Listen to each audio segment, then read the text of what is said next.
Hey there, kids! Welcome to Dixys Storytime World. Today, we're joining Terry the Toad on a forest adventure. But wait, what's that strange sound? Is it a howl? Is it a whistle? Or maybe a roar? Let's listen carefully and find out in A Strange Sound, written by the awesome writer Olive Green, and these beautiful pictures were done by Dainius Šukys. A truck was driving on the road. Its driver was Terry, the toad. She was delivering berries to friendlies that came from abroad. Terry was singing a beautiful song when she heard someone howling along. The toad stopped the truck and looked all around. Who could be making such a sweet sound? Did I hear a squeal? Did I hear a bell? But it was so stormy that she couldn't tell. Terry drove onward and listened. Now she could hear someone whistle.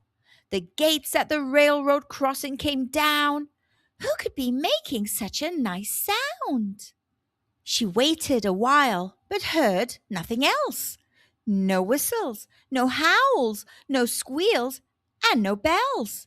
A beaver was singing, and so was a rat, but the sound Terry heard was sweeter than that. To Terry, nothing seemed out of the ordinary. Must be the wind, said the toad, and got back on the road. In no time at all, she was singing once more.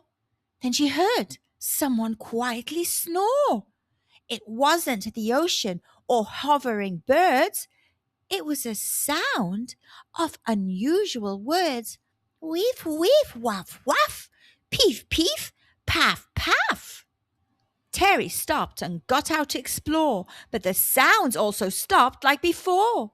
She waited and opened the windows and doors. No whistles, squeals, howls, or bells, and no snores. A big fluffy bear was dodging the bees. But Terry heard nothing except for the breeze. To Terry, nothing seemed out of the ordinary. Must be the wind, said the toad, then shut the doors tight and got back on the road. In no time at all, she was singing once more. Then all of a sudden, she heard a roar. Uh-oh, uttered Terry. Now that sound was scary. That kind of sound is hard to ignore. The toad once again got out of the truck, looked underneath it, and looked at the back. She searched through the fields, her eyes on the ground. Who could be making such a strange sound? But when she opened the trailer and saw a black furry puppy curled up on the floor with two floppy ears and sharp little claws, covered in berries from head to paws. "Ah," said the toad, "there you are, catching a ride from afar. What's your name, little dog? I'm Terry the Toad, not a frog." "I'm not sure. I'm too small," said the pup. "Can you give me a name and a rub? Can you sing me your beautiful song? Can I howl, squeal, or whistle along?" Terry looked at the stowaway pup, and her heart gave a loving thump. Here was a girl, all alone, with no home, too small to wander the world on her own. The toad then decided, "I'll be her mother." Deep down, she knew they were meant for each other.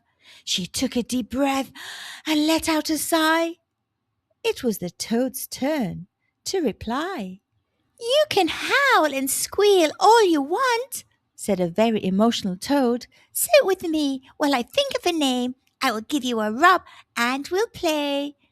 In no time I'll be singing once more, and I'll hear you quietly snore. Weef, weef, waff, waff, peef, peef, paff, paff. Sleep tight, little Nazzy. I cry happy tears. Sleep tight while I pet your two floppy ears, your fluffy plume tail, and four brownish paws. I love them with all of their sharp little claws. And that's the end of our strange little adventure. Kids, did you know that toads, they can puff themselves up really big when they feel frightened, so they look like little round balloons? Thank you for listening and reading along with me. Until our next story, keep wondering, keep smiling, and keep those curious little ears listening. Bye for now.